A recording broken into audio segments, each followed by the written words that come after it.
Understanding the phrase, firstborn.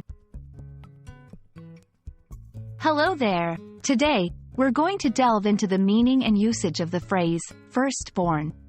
By the end of this video, you'll have a clear understanding of this common term and how to use it correctly in various contexts. Firstborn is a compound noun that refers to the first child born in a family. It's quite a straightforward term. First indicates order or sequence. Born refers to the act of being given birth to. When combined, the term describes the eldest child in a family or the first one to be born. Example: my sister is the firstborn in our family, so she has always been a role model for me.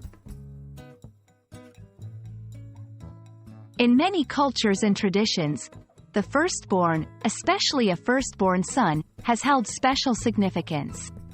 They might be expected to take on additional responsibilities, continue the family name, or inherit family properties or titles. This historical and cultural emphasis is why the term often carries a weight beyond its literal meaning.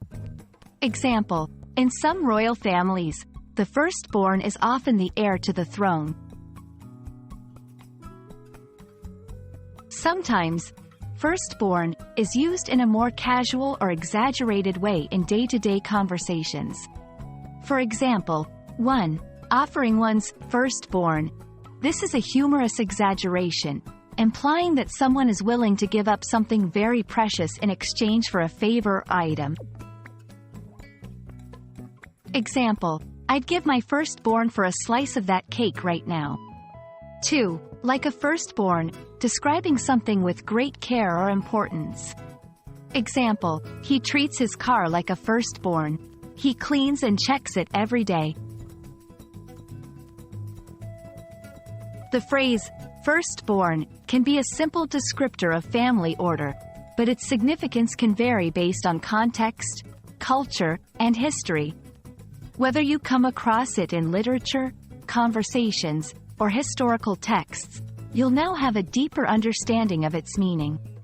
We hope this video has been insightful and helps you feel more confident in using and understanding this phrase. Until next time, happy learning!